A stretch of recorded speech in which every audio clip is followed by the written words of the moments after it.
with the legendary Bill Shatner, William Shatner. Good to see you again, my friend. Yeah, it's good to see you. You continuing stand-up, or you just decided not to be funny anymore? I'm doing stand-up. I'm just, as people hear this, I just got back from doing shows in Baltimore and Philly. So I do stand-up all over the place all the time. Great. I can't wait to see you because you were so good. Oh, God bless you, Bill. So much to talk to Bill Shatner about.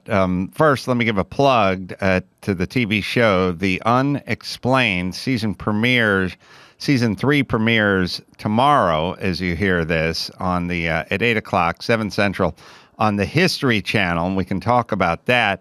I think of you often, Bill, because you're 90 years of age, and I have a father who's 90 years of age.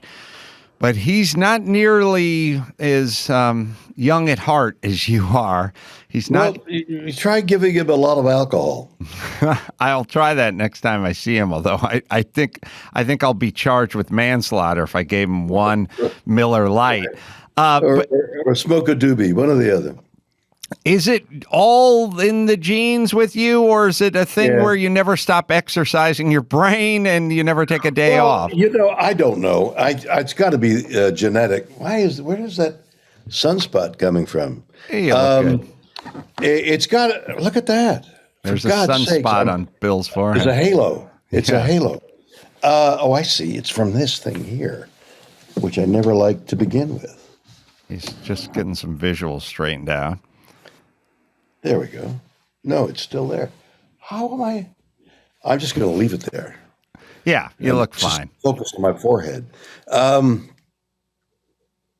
It's got to be genetic, but I got to say that I keep reading about the more you do and the more you questions you ask, and the more interested you are in your vicinity, your brain grows like a muscle. So I've got this talk show, which is titled "I Don't Understand," which is everything I don't understand. So I talk to authorities. I talked to how to write an opera.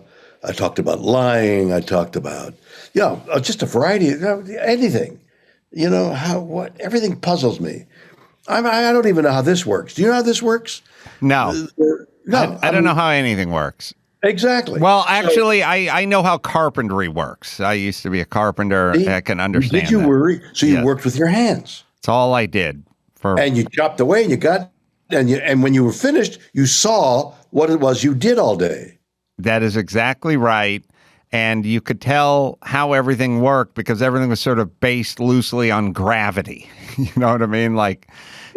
And here you are talking. Your whole life is talking. So your words go out and they enter somebody's ears, and they may laugh because you're trying to be funny, or indeed they may laugh and you're not trying to be funny. But the point is that a word escapes your mouth and is lost in the blackness of space, never to be seen or heard again.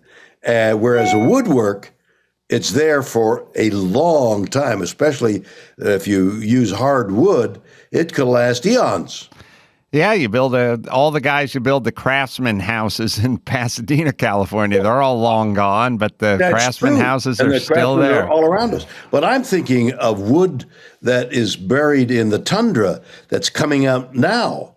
That, 10,000 years ago, 20,000 years ago, these guys were making wooden bows and arrows and axes, and there was something there. They had to work hard to chop something down and shape it, make it pointed, and stick it in a prehistoric animal. I mean, and then they ate it. Come on, that was real work. Yeah, no, I agree. There was no podcasting back then, and there was no interview shows, and there was now it was all work. And then, so with that in mind, well, you brought up space or the darkness of space, so I should transition since you're fresh off of outer space. I'd love just to kind of talk through that whole situation. How did it begin? Did somebody reach out to you? And did you have thoughts? Were you worried, concerned? This newish technology? Yeah, all of that. So about 2 years ago, Jason Ehrlich, a friend of mine who was one of the producers on a show I did called Better Late Than Never, which required a lot of production, was very handy, very good. And so we remained friends after the show was not picked up. And one day he said, Blue Origin, the Bezos thing is, they're going to go up there. You should go up in the first try. Oh, I don't want to go up there. Come on. I don't want to get exploded hydrogen. And I don't know. He said, well, but it would be really. I said, nobody's interested. The character I did 55 years ago. No, Bill, you should. So he called Seattle. They called Amazon, and they said, well, come on up. So the two of us went up to Seattle a couple of years ago, and there was Jeff Bezos and his whole crew, and we talked, Captain Kirk, and that might work. And when we go up, we'll give you a call. So then COVID hit. And so the year went by and nothing. And I said, yeah, you see. And then it was announced that Jeff Bezos himself was going to go on the first journey. And I said to Jason, you see, I told you I was right. And but maybe he'll pick me to be his part. Well, he picked his brother. Mm-hmm. And he picked a couple of other people that didn't involve me. I said, see, nobody gives us a damn. And he said, no, maybe you'll go in the second voyage. I said, that's like vice president. Who wants to be vice president? Mm-hmm. And then sure enough, on the second journey, he said, would you like to go? And I said, nah, it's I got to go to Texas. And I don't go on these big rides at the loop-de-loops and stuff like that. I lead my life. 2-3 months before this, I did Shark Week, and I was 60 feet under the water dealing with tiger sharks, and 20-foot, 18-foot tiger sharks with mouths as big as 18 inches, and there were these Bahamian experts all around and pushing the sharks away from biting you. And I mean, that was thrill enough. I don't need to go up. Well, maybe okay. I tell you what I'll do. I'll go up and have the thrill of jeopardizing my life and so, weightlessness, So I agreed to do it. And we began to train, a couple of days of training, mostly getting back in your 5-point harness seat in weightlessness. So here's what you're going to feel. Here's what it's going to be like. Put your feet here, get leverage, pull yourself down, get the shoulder, get the strap, then get the crotch strap. Yeah. Now, you're a fast car driver. Yes. So the most difficult pin to make is that crotch strap, right? You're sitting up, got the crotch strap in your hand, and you're putting blindly, you're trying to find and you get it because you're sitting up and it's pretty close, and you got the straps and you got a 5-point harness. When you're lying flat on your back, and you're trying to find the place that thing goes in, it's very difficult. Yeah, so there's a 5-point harness, and actually, when I race, you need a 6-point harness, which is... Well, you do, because of your ego. Yeah, I said, I got to do one better. It's the 5-point harness, but there's 2 going between your legs, sort of split. Actually gives you a little room to breathe down there. I never had that. I've only had the one that I can remember. I only had the one. In any case, you had to do that in weightlessness and with the added pressure that you better do it now because the countdown, you're going to hit 5 Gs and you'll break your back if you're not, So you got to get in that seat. You got to strap down and you got to, and it's all foreign. How did you practice that? Well, you rolled into the seat. You put that strap in first on your left shoulder. Then you put the next shoulder on. You strap your waist in. Now you're in. At least you're in the seat. Now you grab the crotch strap. Now you put the crotch in. Then you get the other shoulder. And you're in. Mm-hmm. But that crotch thing puzzled me. I couldn't get it. I couldn't find, if you'll excuse the impression, I couldn't find the hole. Understood. Yeah, it's a little more of a slot in my cars, but I get what you're saying.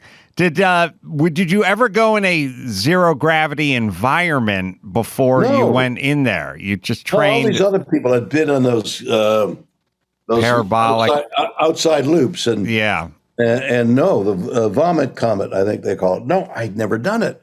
So and these two guys had, and the lady, Audrey Powers, she was an authority on everything there because she was an authority. So she was really very helpful, but still, I never did get the crotch strap, by the way. Weren't you worried? Were you nervous? Yes. You remember the footage on the Hindenburg? Yeah, sure. The humanity of it all, remember? Yes. People running away from the burning. You know what was burning? Oh, hydrogen. Yeah, was burning. That was a dirigible. You know what they're feeding? You know what they're feeding into the bottom of the rocket? Hydrogen. I never thought about that. And because you weren't there. That's true. I thought of it a lot. And oxygen. Yeah. Which is also flammable. I don't know. I don't want to completely date you, but you may. Oh, God. The Hindenburg Crash was 1930. I'm not saying I was there. I'm saying I saw footage of it. Right, but the Hindenburg was like in the 30s? Yeah, somewhere around there. So, Chris, find out what year the Hindenburg was. We're going to see if Shatner was... No, I'm talking about watching documentary footage. Born. I know you weren't everybody sees physically there. What year were you born, Bill? Well, the history books only go back so far. Were you born in 31? Yes. You're born in 31. Yes. Hindenburg, 1937. So, in fact, you were there. No, I wasn't there. I know. I was in the area, like on Earth at the time. Yes, and if people don't recall, there's famous footage of the Hindenburg docking, and then the fire, and the announcer in the radio saying, "Oh my God, the humanity! Oh, this is awful! Oh, this is terrible!" Yeah. Like he's crying. I mean, it's very visceral. Yes. And you know why he's crying? You know why he's crying? Hydrogen. Exactly. That's burning hydrogen. Yeah. I think that was in New Jersey or somewhere. New Jersey. And they lowered the rope, the attachment where they were going to attach to the pole, and static electricity. They only analyzed it now. Yeah. And it went up the rope and into, you know what was in those tanks? Hydrogen. Hydrogen. So you're sitting there in that rocket on top of hydrogen. And they tell me, I said to one point, or somebody said, "Can we take our phones in there?" No, don't take any phones. Why not? Because static electricity. And hydrogen. You and I should take this on the road. We're on. So, yeah, it's... So you were probably the only one old enough in that spaceship to. No, they all knew it. They all knew it. Wait a minute. I'm not through. Oh, go.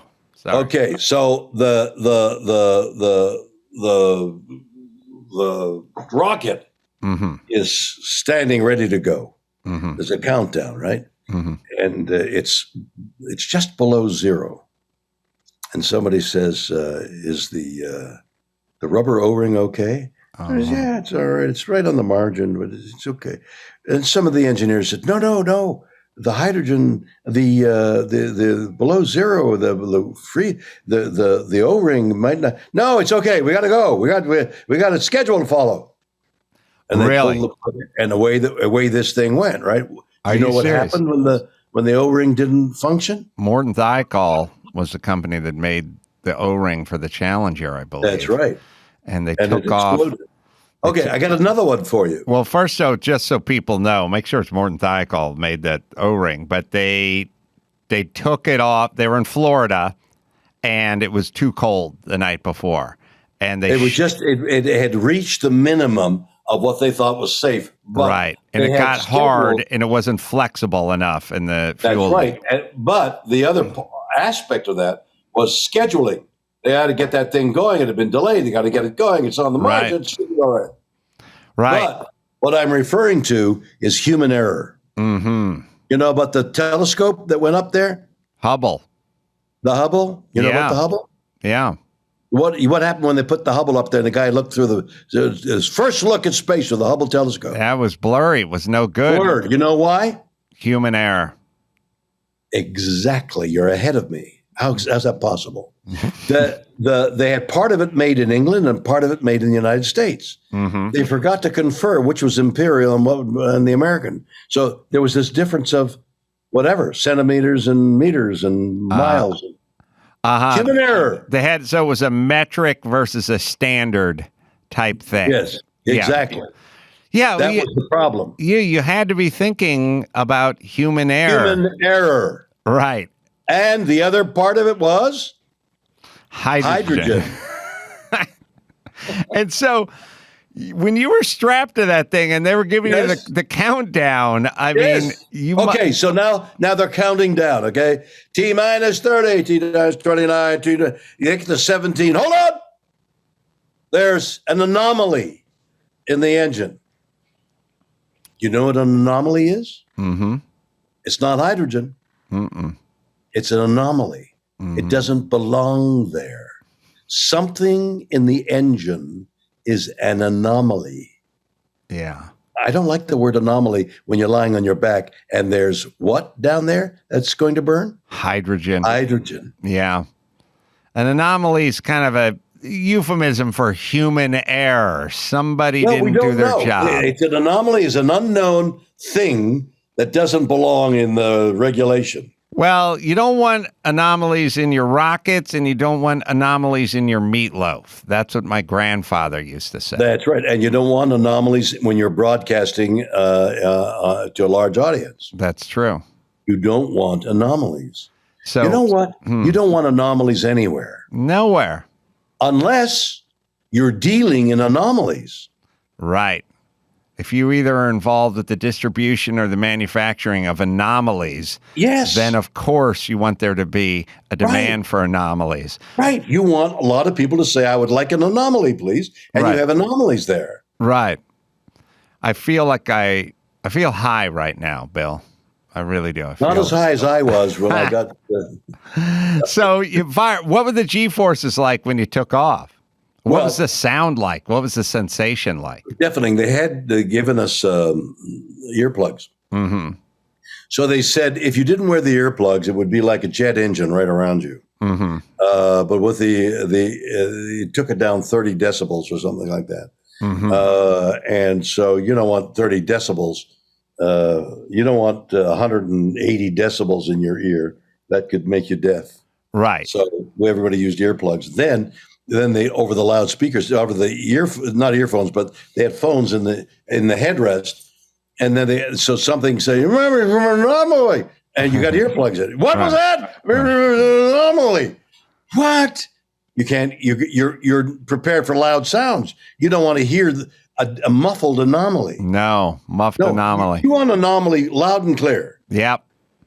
Here's a philosophical question, because I was thinking about you going up at age 90, and I thought I would be scared to get inside that rocket. And then I thought, well, if I was 90, would I be less scared than if I was 30? Like, would I be philosophical about it? You don't understand. When you're 90, you're looking around over your shoulder. Like, what's his name? The pitcher. You know, somebody's gaining on you, and that somebody gaining on you is a man with a scythe. Yeah, it's the Grim Reaper. He's going to cut down. He's going to cut you down. Right. As part of the harvest. Right. You're hanging on. Yeah, I'm saying. Now. Would you have done it when you were 35?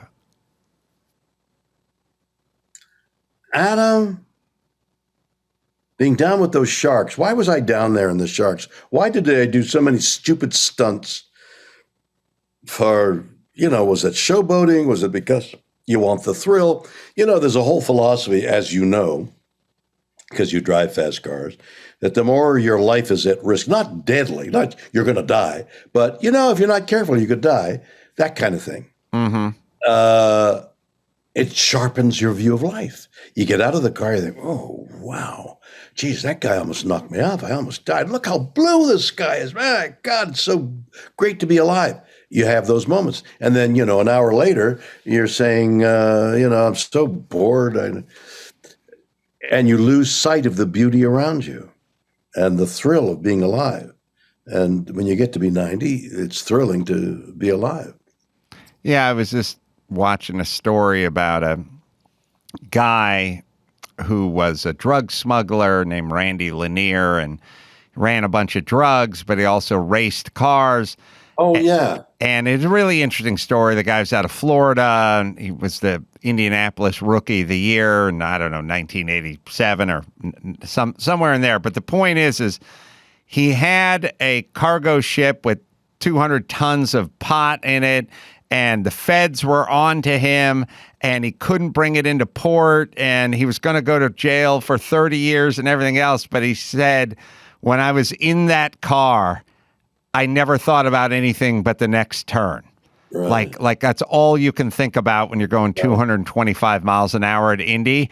And he said, even though the feds were closing in and the container ship was out at sea and the jig was up, and he was going to essentially get out of the car and go into prison for the next 30 years of his life. He was like, while I was in that car, it was total freedom because that's all I thought about. Right. Well, I had the same thing in the rocket. All I thought about was hydrogen.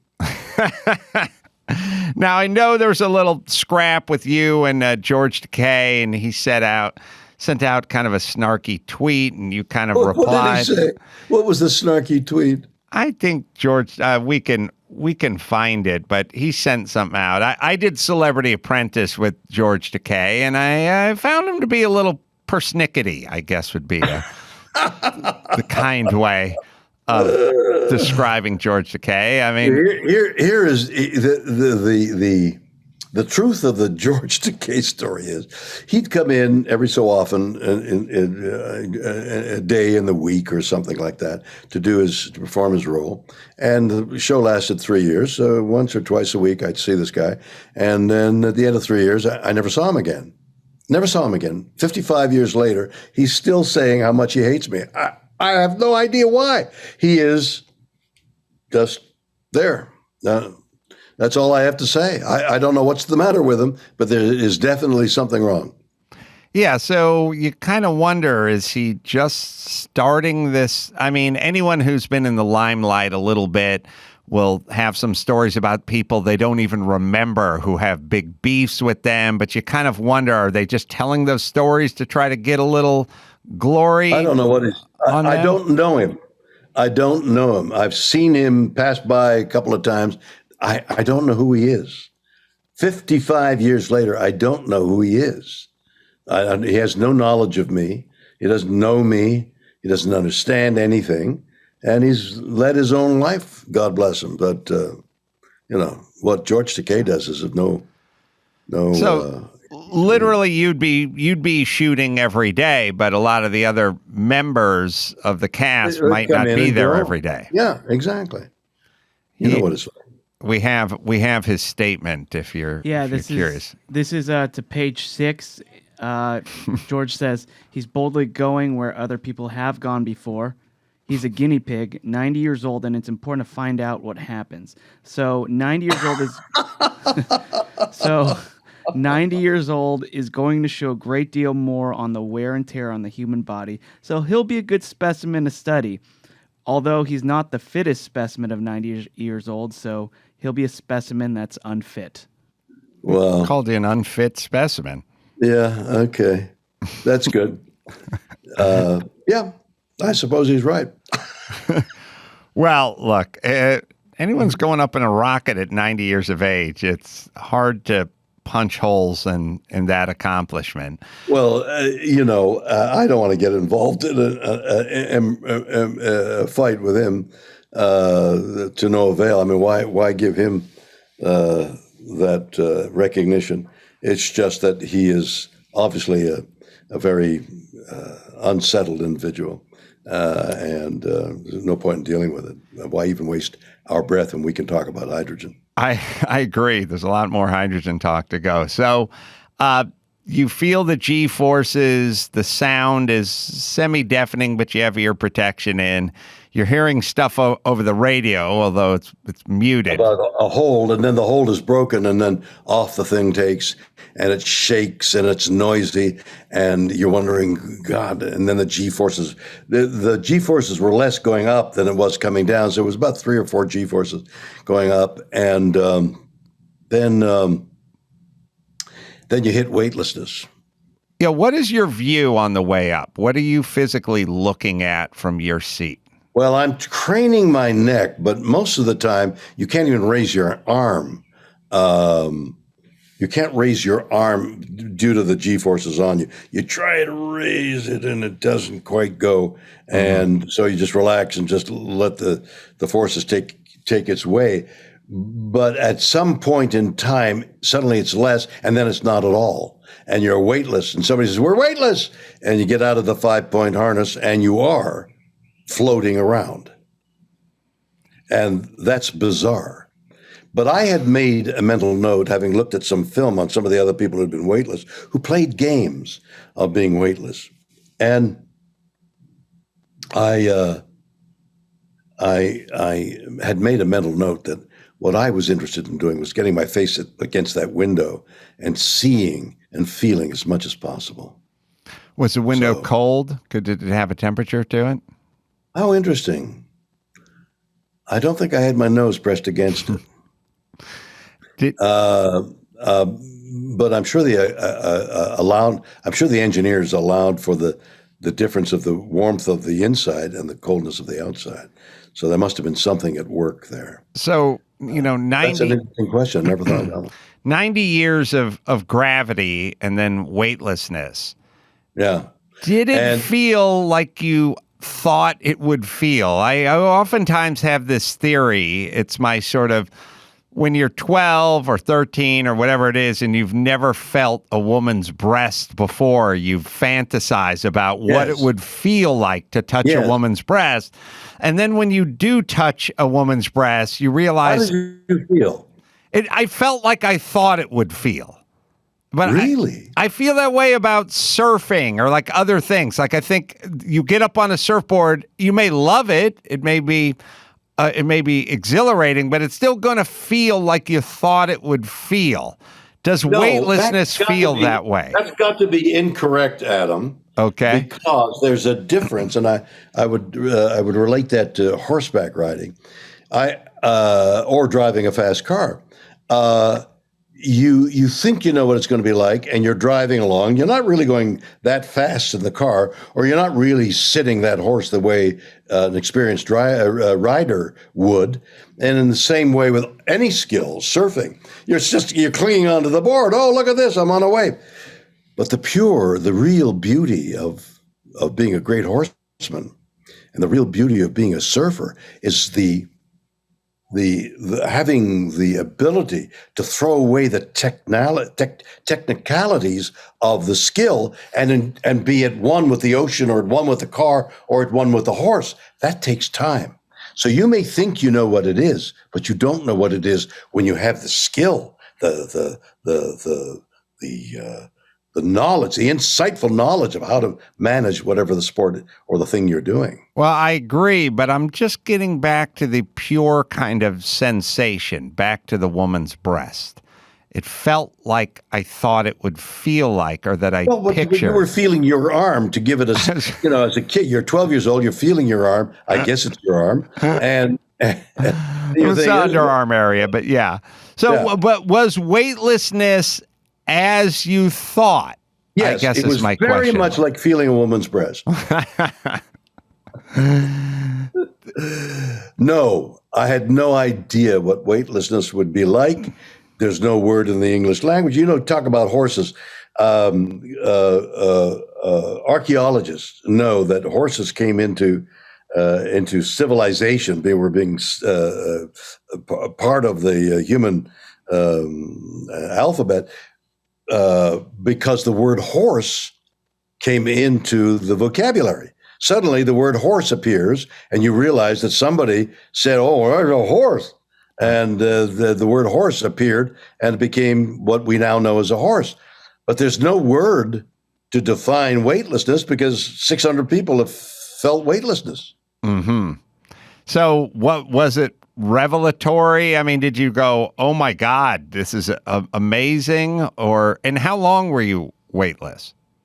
About 3 minutes, Hmm. and and I discounted. I didn't want to turn somersaults. I didn't want to play games and weightless. I wanted to get to that window. Hmm. And so a moment I felt, I thought, wow, this is weird. And I don't want to turn somersaults. I didn't want to get ill or anything like that. I felt my way and I got to the window and I looked out the window and I just stared at the window and stared down there and stared up there. And then when it got time when the warning came, get back into your seats, I struggled with that crotch strap for as long as I dared. And then I just laid back and relaxed. How long was the trip from, soup to nuts, from the time you took off to the time you guys landed? And where did you land? We landed very close to where we were supposed to, within yards. And I'm thinking, am I supposed to be telling you all this? Yeah. We did a documentary, and they said you can't talk about it unless you're asked questions. So I guess I'm being asked questions. Hmm. We landed. That was one reason it was set back a day. There were high winds, and they were afraid that the parachutes would be carried a long distance away. Hmm. So they waited till the forecast. It was like D-Day. You remember that thing about D-Day? Hmm. And there was a gap in the weather. But this great weatherman said, you could go. It's, from 8 to 10 Saturday morning, there's a gap in the weather. And there was. And D-Day happened instead of being postponed. So there was the weather front the day before, the wind was at 75 miles an hour. Wow. And then the next day there was no wind at all. And the parachute came down very close to where the rocket came back down and settled in a bullseye where it was supposed to. That's the most magical part of it all. So how long was the entire trip? From the moment there was an anomaly to the point where I got out of the thing, it was about 15 minutes. Mm-hmm. And then you're back on Earth round trip in 15, or it took a while to get back down? No, it came back fairly suddenly. And then rockets fired off just before we hit the ground. So we landed with a thud, but not with a crash. Were you more concerned with the takeoff or with the landing? When, as amusement, because I wasn't really serious, but maybe I was in a way, one of those days that we were rehearsing getting into the 5-point harness, I said, so these parachutes deploy? They said, yes. I said, I'd like to speak to the parachute packers. So they brought 3 guys in who packed the parachutes. And I said, I want your names inscribed on the spaceship there. So I was a little nervous about everything, not preoccupied, not so it spoiled the grand tour, which was space and Earth, but enough so that I must have had a great sense of relief when I landed and I got out of the spaceship and put my feet on Earth. Part of what I was feeling that I realized later must have been, wow, that's done. I have many more questions. We need to take a quick break. We'll be back with William Shatner, the great William Shatner, right after this. All right, back with William Shatner. The TV show, The Unexplained Season 3 premieres tomorrow, as you hear this, 8 o'clock, 7 Central on the History Channel. But whether it's today or tomorrow or the following week, I've also got an album out there called Bill. Oh, right. Autobiographical. And it's getting rave reviews, kinds of stuff that I don't remember ever, kinds of words, fantastic, tremendous, heartbreaking, shattering, all those kind of extraordinary words being applied to this album. And so I urge your audience to go take a listen to this album. It's really quite a heartfelt work from me and Dan Miller and Rob the poet. It's available wherever you listen to music, just so Yes, people exactly. know. Yeah, and I do a talk show called "I Don't Understand," which you can get on streaming. Yeah, that's I don't understand. when you landed, when you came back to Earth. Did you have any thoughts that were different about the world, perspective, humanity? Was it, when you went home that day, that night, and you turned on the news and people were arguing over nothing? Did you think, oh, you little earthlings and your petty folly? You mean the George Takeis of the world? Yes, Yeah. that's right. What I tell you, the profound the profound was an enormous emotional feeling, but the profound insight that I had was this. I went to Texas on a Monday and we took off on a Wednesday or something like that, Thursday. On the Sunday before I left for Texas, I was in New York working, and I had dinner with the two people, Dan Miller and Rob the poet, who did this album, Bill. Mm-hmm. And we said, let's do a single on space, your journey into space. And so we started writing lyrics. There's the little blue planet, the little blue dot, and all that, and we sort of sketched out what the song would be like. And then I left, and then I went up to space, and I came back. Now, one of the first calls I made the next day was to Rob, my poet friend, and I said, everything we talked about at dinner, forget about. It has nothing to do with what I felt. And then I told him what I felt. And we're making it we're hopeful that the label who's did this album called Bill will pick up their option for a second album, because we have a monumental song in mind for space. And what I felt when I looked into the darkness of space, I didn't see twinkling stars and gyrating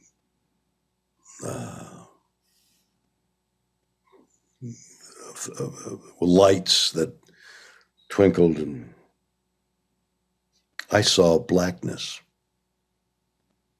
I saw palpable death, blackness. I saw death and cold. Straight ahead, I saw that. And then I looked down and I saw the curvature. You could see the beginning of the circumference of the earth, which meant that if you let it go, there was this moment when all the lines of the circumference would meet, and it's very small. It's tiny. It's a mote of dust. And in that moment, which so many people have had, I also, and this was the difference, felt such sadness that it was grief of what we've done to the planet. And this oasis of life, this oasis, this paean of praise to nature.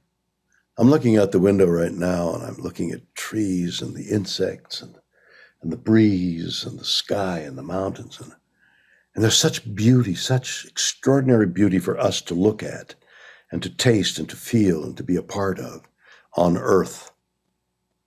And we human beings are destroying it. Things are going extinct by the millions. Beautiful, complex things, animals, insects, plants are going extinct as we talk. And the sadness I feel about that happening and about what's going to happen to our children, especially our children's children, is profound. That is really the meaning of what I've come back with. I have come back with the certainty that there's no time to waste. This is not, let's do 5 billion here and we'll wait 30 years and we'll electrify. We got to do it now.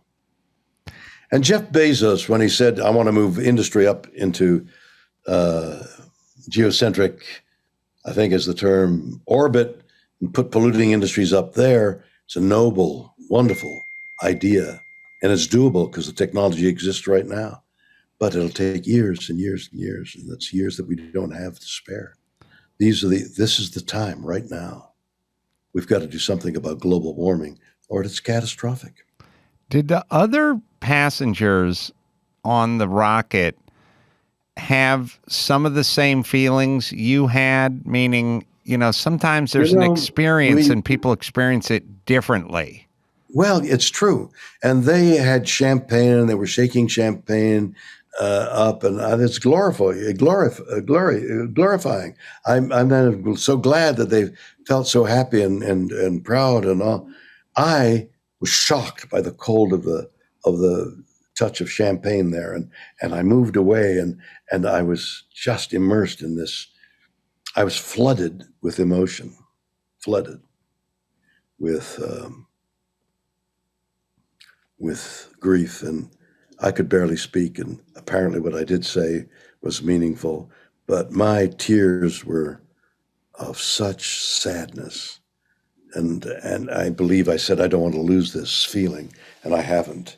I haven't got the freshness, of course, at the moment I stepped out of the spaceship, but what I feel is just as real and just as impetuous. Do you think you could have appreciated it or had that kind of profound experience if you did it, in your 30s or 40s? Well, of course, back then, Rachel Carlson had written her book called The Silent Spring, which I read 55 years ago. So global warming was like just an idea that certain people in skills that could see this happening, they knew what could happen if we didn't do something about it. And what we did was say, oh, either that's science does it's not true, or most of the people would be like a bad debt, I think. And you say, whoa, geez, I owe a lot of money. I'll make a payment on it next month, or in a couple of months, I'll start to tackle that. Meantime, we need a new car. I don't think so. You don't think you would have? Yeah. It takes something. You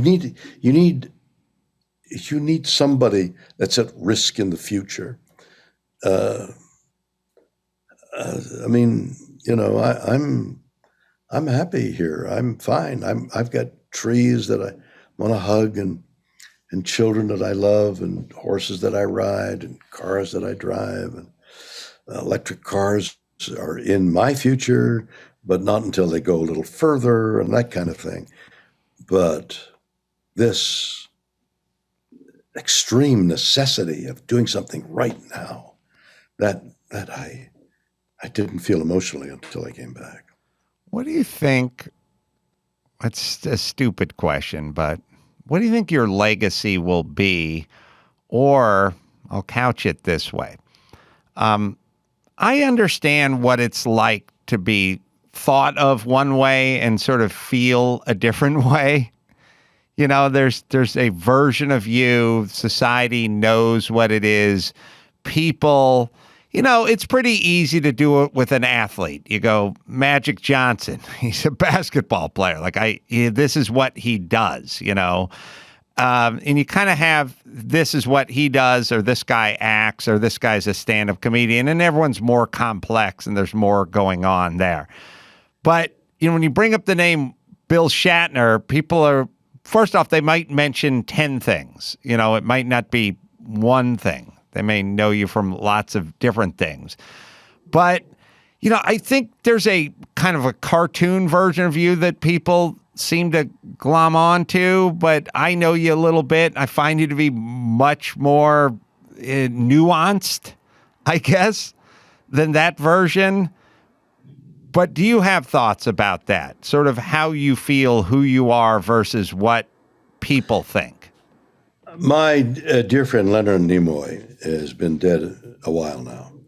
And so he played this character of Spock, and he was well known, and Spock, it's great. except for dedicated people interested in dedicated Trekkies, Leonard Nimoy's name is like fading now. It's only been a few years since he was dead. I don't think there is such a thing as a legacy, whether it's for a week, a year, 10 years, 100 years. You know, the statues are being torn down and acid rain. And there's no such thing as legacy. Legacy is like, you know, you die and then it's really, the dust blows and it's over. What really lasts, and this is a truth that I've come upon, is good deeds. Doing something good for somebody reverberates, and that's your legacy. If you can do something good and then really good, that's your legacy. You won't be known that that person you helped went on to help somebody else who went on to help somebody else. Your name won't be banned. 5 generations ago, somebody helped me, and that's the person. No, you'll be unknown. Like the guy who said, I'm William Shalinsky, and I want to give anonymously to $1 million to the fund. No, you're going to be anonymous. But somewhere along the line, somebody, something, some effort that you helped will go on to help other people, which will reverberate, and other people will help other people. And the world will be a better place for you having done some good. That's your legacy. Fame and fortune is ashes in the wind. And how do you, and I'm always curious, and that's a very good answer. And you're right. All you have to do is, I don't know, see somebody eulogized. You know, they don't really talk about how much jewelry he owned. They kind of talk about what he did or she did for other people. And they also, they talk about bravery. You know, if you really think about when they're eulogizing, they always drill down on he stood up to the bully, or he didn't bend, or he couldn't be bought, or whatever it is. Like if you kind of watch someone being eulogized, whatever it is they're hitting in the eulogy, you should try to hit those things while you're alive. Because they focus on 2 or 3 big facets of life, and it's always about giving, like you said, or helping other people. And like I said, it seems evenly split between helping people and being brave, or some version of bravery. Yeah. That and bravery, courage to do what you think you should do and not worry about what people are thinking. No matter how snide the comments may be, of which we hear one, which is like so incredible that it's kind of like, what the heck is? People some people are so cruel, and a lot of them using the anonymity of the virtual media, say terrible, terrible things that they wouldn't say if their name were known. And some people, like people we've mentioned, whose name are known, say terrible things. Just, it's like, what the heck is the matter with people? And so, in the end, if we were to do another album, where there are several songs we've already written. One of them is something that I read about and I want to have happen, and that is, when I die, I want to be buried. I want a tree buried on top of me. I want to be in a sort of bag so I can feed the tree, and I want that tree to be healthy and grow. And that's my memory. That's my gravestone. To be part of nature, to be part of what we all are anyway. But to the last giving that I want to do is to give to a tree to add to the world of beauty. Well, I don't want to harm a horse, but if the horse dies simultaneously, we can put you on the horse. But the reason I'm saying that and is really I fertilize got a that song tree. called "I Want to Be a Tree" for the next album. I want to be a tree, and that's where I want to go. Well, I don't know the legalities of burial wishes. I feel like there was a time in the 70s where old women were getting buried in their Cadillacs and Rolls Royces back in the day. I assume somebody could meet your tree wishes. Oh no, it's being advertised. Oh, And it I is. thought that's the way I want to go. Oh yeah, that's no question. That's what I put it in my will. I want to go that way. Oh, I'm you are going to doing go it. that way. Yeah, no, it's done. Well, last question for you, Bill. Yeah, you were talking about people saying things and kind of being cruel. Yeah, I feel like you've been an easy target over the years. It's just it's Bill Shatner. You the mannerisms. You can. There's plenty of opportunities to make fun of Bill Shatner. Is that something you've always realized, or is it sort of this is what you get when you sign up for this kind of life? Somebody showed me a yearbook of my junior grades in Montreal, junior schools in Montreal, and I'd forgotten it, but then it came back as a vivid memory. My nickname in school was Tuffy because I was always fighting one or two or three people at a time. Because I'm Jewish and the school was not Jewish, and they'd attack me for being Jewish, and I never quite understood why, and I have to fight back, and so I was always fighting, and got into a kind of you want to fight me, I'm here, and so that was my attitude during school, and so it's not like it's the first time that I've been attacked for being whatever I am, or the words bandied about. You don't get used to it, but what I try to do is not read about it, not ignore it. I mean, it's so much easier to say, "What did he say?" Yeah, rather than looking for it. Agreed. The TV show, The Unexplained, and season 3 tomorrow. History Channel. History Channel. It's the third year. It's a brilliant show. The people working on it are wonderful. It's evocative. Bill, the album is just something marvelous that you've got to take a listen to. I will. Available wherever you listen. Try and find. Yes, and try and find. I don't understand. I don't understand, which is you can get it online there. 3 wonderful things I'm very proud of doing. Well, thanks, Bill. I hope you go on for another 90 years plus. I always enjoy speaking to you, and anything you need from me, you feel free to reach out, my friend. Thank you, Adam. Thank you very much, my dear. So, always a pleasure talking to you. Until next time, it's Adam Carolla for William Shatner. For Gina Grad and Dan Dunn and Bald Brian saying mahalo. The truth of the George Takei story is he'd come in every so often, a day in the week or something like that, to perform his role. And the show lasted 3 years. Once or twice a week, I'd see this guy. And then at the end of 3 years, I never saw him again.